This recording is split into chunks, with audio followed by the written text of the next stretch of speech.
హల్లెలూయా. ఇర్మియా గ్రంథం 23వ అధ్యాయం.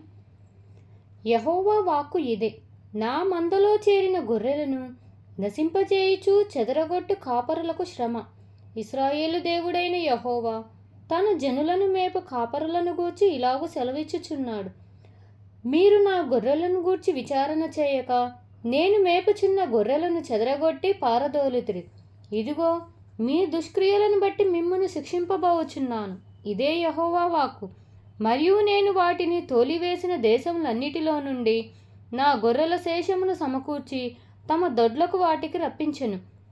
అవి అభివృద్ధి పొంది విస్తరించును. నేను వాటి మీద కాపరులను నియమించెదను.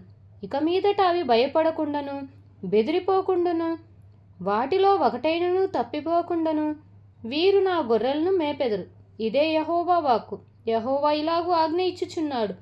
రాబో దినములలో నేను దావీదునకు నీతి చిగురును పుట్టించెదను. అతడు రాజై పరిపాలన చేయును. అతడు వివేకముగా నడుచుకొనుచు కార్యము జరిగించుచు భూమి మీద నీతి న్యాయములను జరిగించును. అతని దినములలో యూదా రక్షణ నొందును. ఇశ్రాయేలు నిర్భయముగా నివసించును. యెహోవా మనకు నీతి అని అతనికి పేరు పెట్టుదురు. కాబట్టి రాబో దినములలో జనులు ఇశ్రాయేలును ఐగుప్తు దేశంలో నుండి రప్పించిన యెహోవా జీవము తోడని ఇక ప్రమాణము చేయక, ఉత్తర దేశంలో నుండి వారిని రప్పించిన యెహోవానగు నా తోడని ప్రమాణం చేతురని యెహోవా సెలవిచ్చుతున్నారు. మరియు వారు తమ దేశంలో నివసింతురు. ప్రవక్తలను గూర్చినది. యెహోవాని గూర్చియు ఆయన పరిశుద్ధమైన మాటలను గూర్చియు నా గుండె నాలో పగులుచున్నది. నా ఎముకలన్నీ కదులుచున్నవి. నేను మత్తిల్లిన వాని వలెను ద్రాక్షావసుడైన బలాఢ్యుడి వలెను ఉన్నాను. దేశము వ్యభిచారులతో నిండి ఉన్నది. జనుల నడవడి చెడ్డదాయను. వారి శౌర్యము అన్యాయమునకు ఉపయోగించుచున్నది కనుక శాపగ్రస్తమై దేశము దుఃఖపడుచున్నది. అడవి బీళ్లు ఎండిపోయిను. ప్రవక్తలేమి యాజకులేమి అందరూ అపవిత్రులు. నా మందిరంలో వాడి చెడుతనము నాకు కనపడెను. ఇదే యెహోవా వాక్కు. వారి దండన సంవత్సరమున వారి మీదకి నేను కీడు రప్పించుచున్నాను కనుక గాఢాంధకారంలో నడుచువానికి జారుడు నేలవలే వారి మార్గముండును. దానిలో వారు తరమబడి పడిపోయెదురు. ఇదే యెహోవా వాక్కు.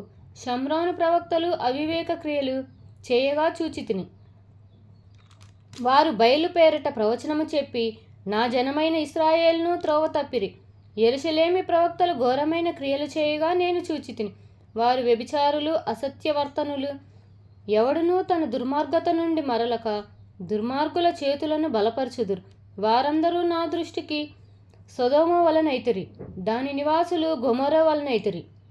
కావున సైన్యములకు అధిపతియగు యెహోవా ఈ ప్రవక్తలను గూర్చి సెలవిచ్చిందేమనగా, యెరూషలేము ప్రవక్తల అపవిత్రత దేశమంతటా వ్యాపించెను కనుక తినుటకు మాచిపత్రియు త్రాగుటకు చేదు నీళ్లును నేను వారికి ఇచ్చుచున్నాను.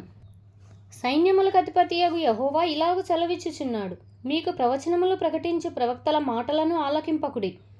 మీరు మిమ్మును భ్రమపెట్టుదురు. వారు నన్ను తృణీకరించు వారితో మీకు క్షేమము కలుగునని యెహోవా సెలవిచ్చిననియు, ఒకడు తన హృదయ మూర్ఖత చొప్పున నడువుగా వానితో మీకు కీడు రాదనియు చెప్పుచు యెహోవా ఆజ్ఞను బట్టి మాటలాడక తమకు తోచిన దర్శనమును బట్టి పలుకుదురు.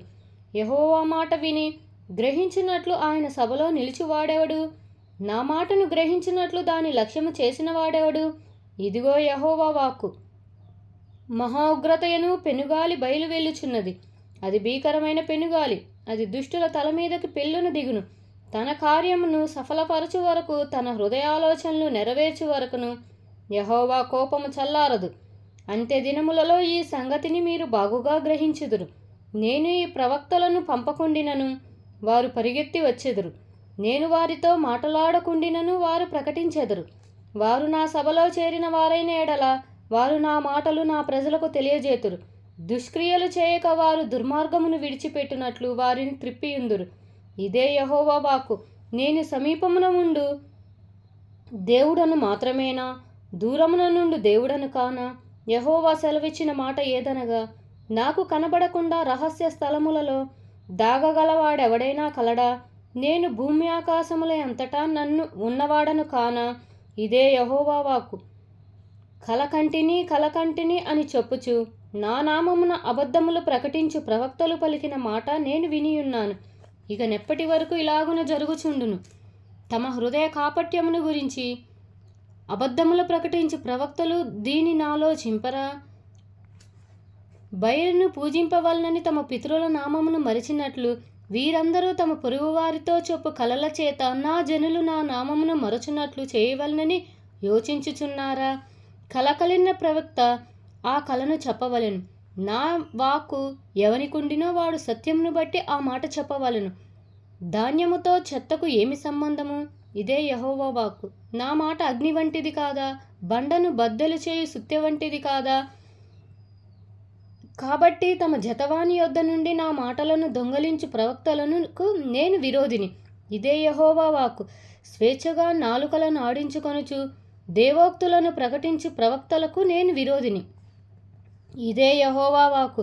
మాయా స్వప్నములను ప్రకటించి వాటిని చొప్పుచు అబద్ధముల చేతను మాయా ప్రగల్భత చేతను నా ప్రజలను దారి తొలగించు వారికి నేను విరోధినై ఉన్నాను. ఇదే యెహోవా వాక్కు. నేను వారిని పంపలేదు, వారికి ఆజ్ఞయ్యలేదు. వారు ఈ జనులను ఏమాత్రమునూ ప్రయోజనకారులు కారు. ఇదే యెహోవా వాక్కు. మరియు ఈ జనులలో ఒకడు ప్రవక్తయే కాని యాజకుడే కాని యెహోవా భారమేమి అని నిన్ను అడుగునప్పుడు నీవు వారితో ఇట్లనము, మీరే ఆయనకు భారము, మిమ్ముని ఎత్తి పారవేతురు. ఇదే యెహోవా వాక్కు.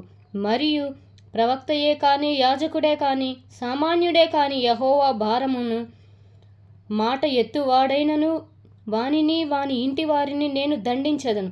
అయితే యెహోవా ప్రత్యుత్తరమేది? యెహోవా యేసని చెప్పుచున్నాడు అని మీరు మీ పొరుగువారితోనూ సహోదరులతోనూ ప్రశంసించవలెను. యెహోవా భారమను మాట మీరిక మీదట జ్ఞాపకము చేసుకొనవద్దు. జీవము గల దేవుని మాటలను, సైన్యములకు అధిపతి దేవుణ్ణగు యెహోవా మాటలను మీరు అపార్థము చేసితిరి. కాగా ఎవని మాట వానికే భారమగును. యెహోవా నీకేమి ప్రత్యుత్తరం ఇచ్చుచున్నాడనియు యెహోవా మేమేమి చెప్పుచున్నాడనియు మీరు ప్రవక్తను అడగవలను.